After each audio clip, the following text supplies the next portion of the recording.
Welcome to Break 100 at the Belfry PGA National, the final of a three-course tournament. Day 1 proved to be challenging, hit the Brabazon, only scoring 18 points off Stableford, leaving me in the bottom 2.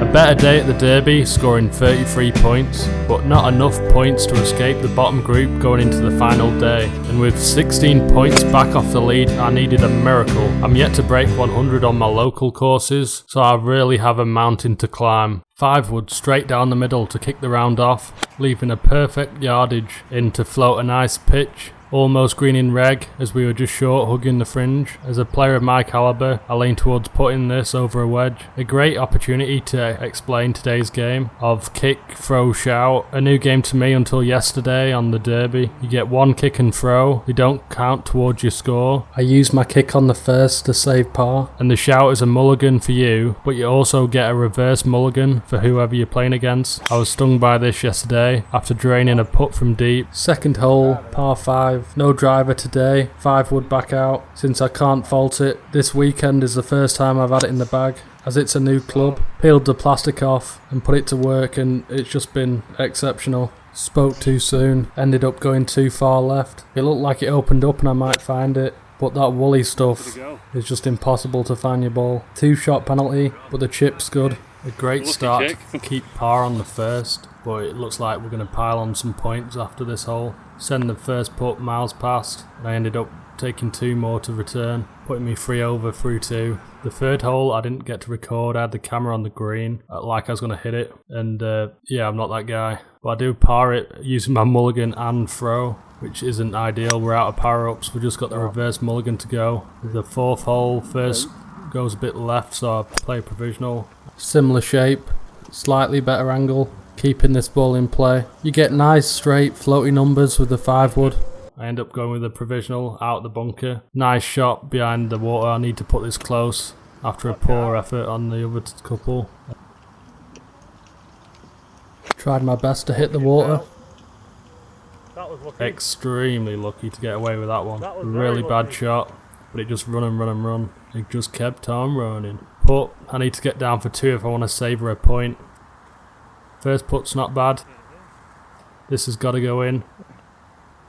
And it's lippy. Google Earth's in play when I didn't get the angle on the shot. I'm not a camera team, just one man. And a camera sat on my click gear trolley. Check out that review if you haven't seen it. My commentary's awful, so I'm just going to let the golf speak for itself. If you made it this far, let me know, since I'm a small fish in a big pond, so it'd really mean a lot. The golf's improving, the content's improving, hopefully. One day we'll have it nailed down. It may look like the 5 wood's not doing too good in finding the edges of what's playable. But trust me, if this was driver, I would have run out of balls. I took 100, I had about 20 left. I seem to be out here hunting bunkers. I'm just glad I managed to escape them all first time and not get trapped. Any swing tips would be massively appreciated, since I've got no idea what I'm doing. If it's working, I don't fix it.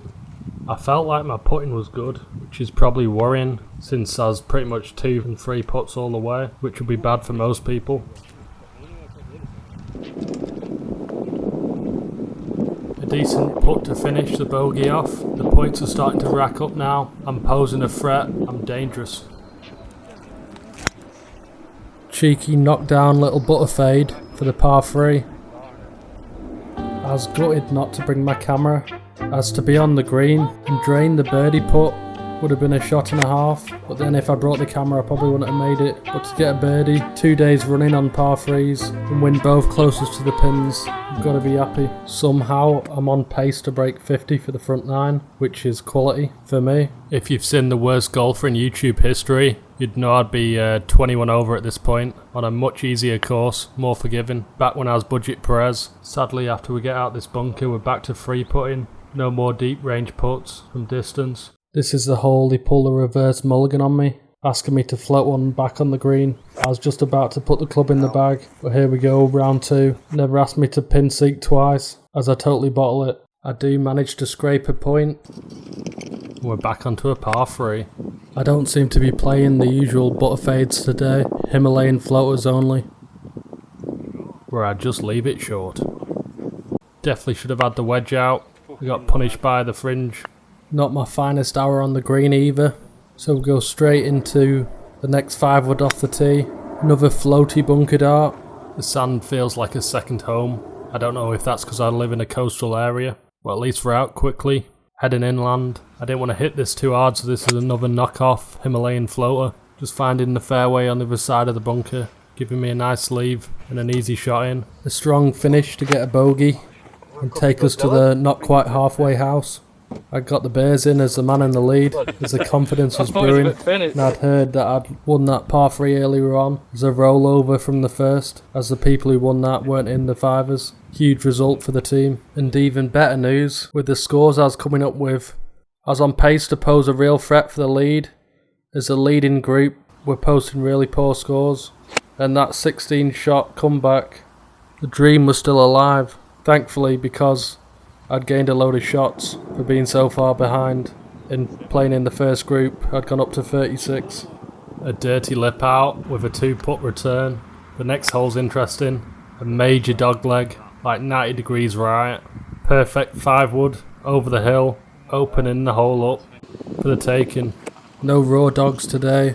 I'm just finding my zone, getting into my happy place, ready to float one on the green. With a 7-iron in, I pull out the Carter Special, cheeky little grass cutter. No butter fades today, and I had no idea how close it was. If I got to plus 30, it was over.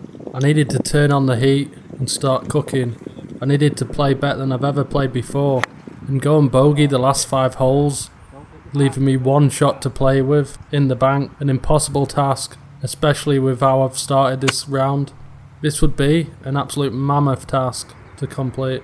I don't know how, I wasn't playing the best shots, but managed to find myself in bogey town on a last minute charge to save the break 100. Like, this tee shot was miles left and somehow it's still in play. I was aiming for the lump and I found the flat bit. Sometimes when there's a will, there's a way. Next shot as well, I end up peeling off a bit too far left. Pin eye right distance, but I get a nice little chip on and get another bogey. It's looking like the finish of dreams. If you're not entertained, it's probably due to my lack of storytelling. And amazingly, I even finished with a bogey on 17th to keep the 4 bogey run streak going, which is huge, leaving that extra bank shot for the 18th. I'm on fire. Right, the moment of truth. 1 hole, 2 shots in the bank.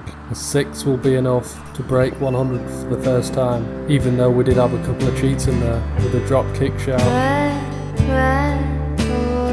The ball was lost, the camera ran out of battery. Talk about an ending.